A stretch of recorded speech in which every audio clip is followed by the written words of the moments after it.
نحمده ونصلي على رسوله الكريم اما بعد فاعوذ بالله من الشيطان الرجيم بسم الله الرحمن الرحيم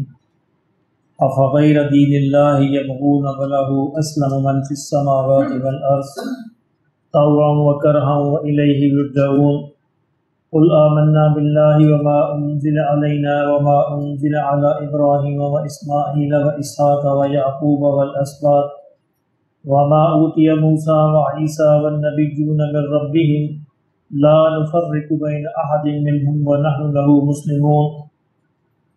ومن يبتغ غير الإسلام دينا فلن يقبل منه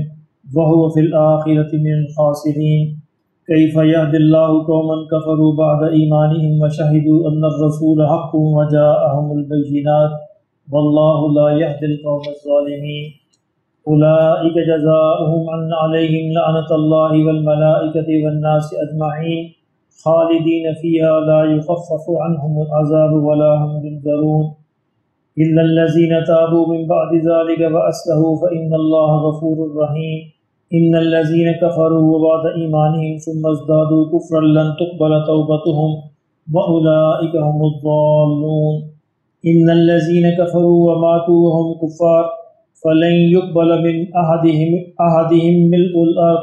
ذهبا ولا افتدى به أولئك لهم عذاب أليم وما لهم من ناصرين صدق اللہ العظیم۔ فرمایا افغیر دین اللہ، جو اللہ کے دین کے علاوہ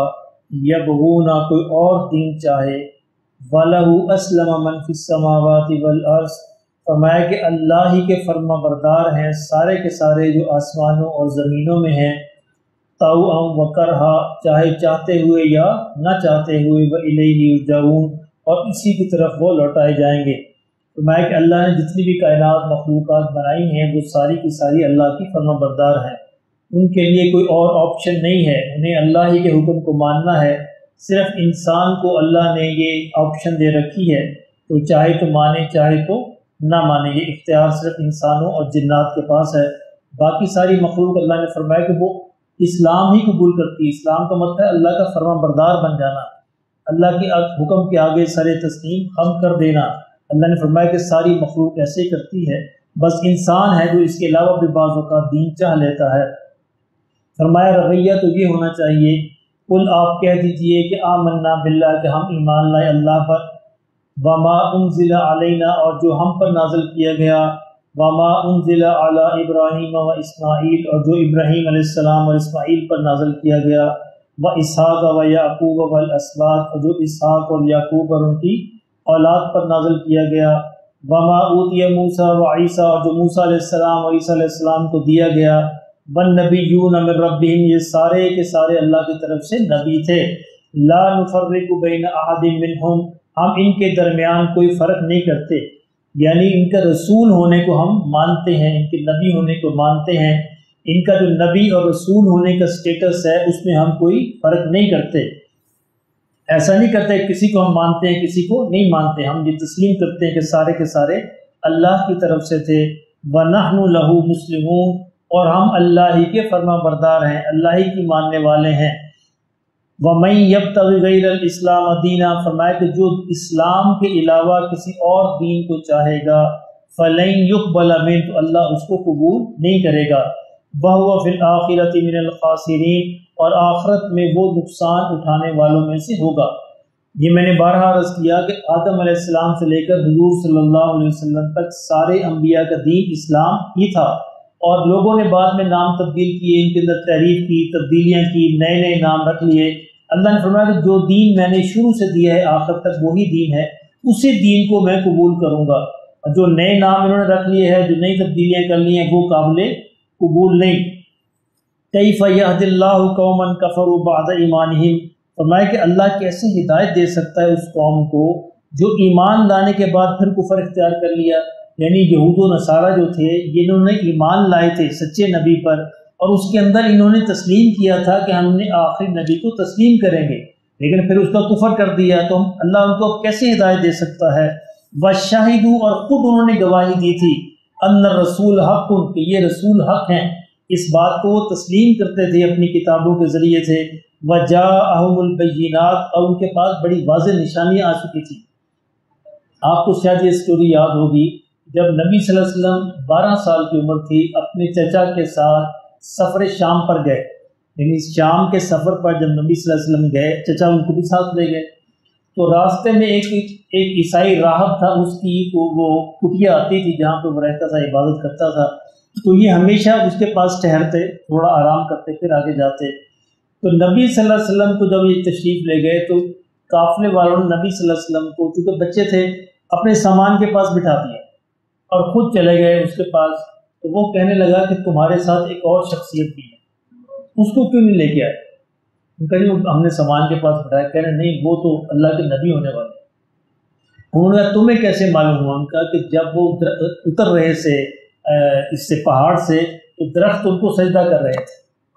اور بادل ان کے اوپر سایہ کیے ہوئے تھے، یہ میں نے دیکھ لیا ہے۔ اور جب چہرہ سامنے آیا تو اس نے کہا تھی تو وہی چہرہ ہے جو ہماری کتابوں میں لکھا ہے، اور تاریخ میں آتا ہے کہ پھر اس نے کہا ان کے چچا سے، ابو طالب سے، کہ ان کو واپس لے جاؤ، کیونکہ یہودیوں نے اگر پہچان لیا تو ان کو نقصان پہنچائے گا، پھر وہاں سے ان کو واپس بھیج دے گا۔ اتنی واضح نشانیاں تھیں۔ ایک اور جگہ آتا ہے قرآن مجید میں کہ یہ ایسے پہچانتے تھے نبی صلی اللہ علیہ وسلم کو جس طرح اپنے بیٹوں کو پہچانتے۔ اس کے باوجود اللہ نے فرمایا کہ اس گواہی کے باوجود وجاءہم البینات، ان کے پاس بڑی کھلی نشانی آ چکی تھی، پھر بھی انہوں نے اس کا انکار کیا، تو اللہ ان کو کیسے ہدایت دے گا؟ واللہ لا یہدی القوم الظالمین، فرمایا اللہ ظالم قوم کو نہیں ہدایت دیتا۔ ظالم وہ ہوتا ہے جو حق کو قبول نہ کرے، حق کی جگہ سچ کی جگہ جھوٹ کو رکھ دے، جھوٹ کی جگہ سچ کو رکھ دے، گڑبڑ کر دے۔ اولئک جزاؤہم ان علیہم لعنت اللہ، فرمایا ان کی سزا پھر یہ ہے، ان پر اللہ کی لعنت ہوگی، والملائکہ فرشتوں کی، والناس اجمعین اور سارے کے سارے انسانوں کی، خالدین فیہا اور پھر یہ عذاب کے اندر ہمیشہ رہیں گے، لا یخفف عنہم العذاب ان پر عذاب میں کوئی تخفیف نہیں کی جائے گی، ولا هم ینظرون اور نہ ہی ان کو کوئی مہلت دی جائے گی، الا الذین تابوا من بعد ذلک واصلحوا، ہاں وہ لوگ ان میں سے جو توبہ کر لیں اور اصلاح کر لیں، لوٹ آئیں، پلٹ آئیں، واپس آ جائیں، فإن اللہ غفور الرحیم، تو اللہ پھر بھی معاف کرنے والا اور رحم کرنے والا ہے۔ ان الذین کفروا بعد ایمانہم، فرمایا کہ جنہوں نے ایمان لانے کے بعد پھر کفر کیا، مان لینے کے بعد، تسلیم کر لینے کے بعد پھر کفر کیا، ثم ازدادوا کفرا اور پھر اپنے کفر کے اندر جمے رہے، ڈٹے رہے اور آگے بڑھتے رہے، لن تقبل توبتہم، اللہ ان کی توبہ کو قبول نہیں کرے گا۔ یعنی اگر ان کا حال یہ ہے کہ موت تک اس کفر تک ڈٹے رہے تو موت سے چند لمحے پہلے اگر وہ توبہ کر لیں گے تو پھر ان کی توبہ قبول نہیں ہوگی، جس طرح فرعون کے ساتھ ہوا تھا، یاد ہے نا آپ کو؟ یعنی فرعون نے ڈوبتے ہوئے کہا کہ میں موسیٰ کے رب پر ایمان لاتا ہوں، تو اللہ نے کہا نہیں، اب تو فرشتے نظر آ گئے، اب مہلت ختم ہو گئی۔ وَأُولَٰئِکَ هُمُ الضَّالُّونَ اور فرمایا یہ ظالمین میں سے ہوں گے، بھٹکے ہوئے لوگوں میں سے ہوں گے، گمراہ لوگوں میں سے ہوں گے، اور ان کا انجام کیا ہوگا؟ ان الذین کفروا، جنہوں نے کفر کیا، وماتوا وہم کفار، اور کفر کی حالت میں ان کی موت آ گئی۔ یہ شرط ہے کہ ان کو نہیں بخشا جائے گا، کفر کریں اور کافر ہونے کی حالت میں ان کی موت آ جائے، فَلَن يُقْبَلَ مِنْهُ، ان سے فرمایا اللہ قبول نہیں کرے گا کسی سے بھی، مِلْءُ الْأَرْضِ ذَهَبًا، اگر وہ زمین بھر سونا بھی دے دے، یعنی اتنا سونا فدیے میں دے دیں جتنے پوری کی پوری زمین ہے، ولا وفتدا بھی فدیے میں دے دیں اپنی جان چھڑانے کے لیے، فَلَن يُقْبَلَ، فرمایا اللہ ان سے قبول نہیں کرے گا، اولئک لہم عذاب علیم، اور وہ دردناک عذاب کے اندر رہیں گے، وما لہم من ناصرین، اور ان کی کوئی مدد نہیں کی جائے۔ دیکھیں ایمان کی قیمت کیا ہے۔ حضور کی ایک حدیث ہے صلی اللہ علیہ وسلم جس کا مفہوم یہ ہے کہ جس کے دل میں رائی برابر ایمان بھی ہوگا اس کو بھی ایک نہ ایک دن جہنم سے نکال لیا جائے گا۔ یہ قیمت ہے ایمان کی، تو ایمان تو معمولی چیز نہیں ہے، اس لیے ہمیں یہ نہیں سمجھنا چاہیے کہ ایک بندہ مومن ہے، مسلمان، عمل نہیں کرتا، اس کو نفرت کی نگاہ سے نہیں دیکھنا چاہیے، کافر سے بہرحال بہتر، جتنا بھی بے عمل سے مسلمان ہو، کافر سے بہرحال بہتر ہے کہ ایک نہ ایک دن اس کی جہنم سے خلاصی ہو جائے گی۔ لیکن کافر کے لیے اللہ نے فرمایا خالدین فیہا لا یخفف عنہم العذاب ولا هم ینظرون، نہ کوئی مہلت ملے گی نہ عذاب کم ہوگا، ہمیشہ ہمیشہ اس پر رہیں گے۔ اس پہ ہمیں اللہ کا شکر ادا کرنا چاہیے، اور یہ جو دولت اللہ نے ہمیں دی ہے اس کے بارے میں دعا کرتے رہنا چاہیے کہ ربنا لا تزغ قلوبنا بعد اذ ہدیتنا وہب لنا من لدنک رحمۃ انک انت الوہاب، کہ یا اللہ یہ دولت ہم سے چھن نہ جائے، ایسے جب دنیا سے جائیں تو ایمان کے ساتھ جائیں، اس اسلام کے ساتھ جائیں، تیرے نبی کے نام کے ساتھ جائیں، یہ دولت ساتھ جائے تو پھر تو انشاءاللہ امید ہے کہ اللہ خلاصی فرما دیں گے، بخشش فرما دیں گے۔ اگر یہ دولت ہی چھن گئی اور ہم خالی ہاتھ چلے گئے تو پھر اللہ معاف فرمائے، پھر اس کو کوئی یعنی فدیہ نہیں ہے، چاہے زمین بھر سونا ہی کیوں نہ دے دی جائے۔ اللہ ہمیں نصیب فرمائے جنت میں جانا۔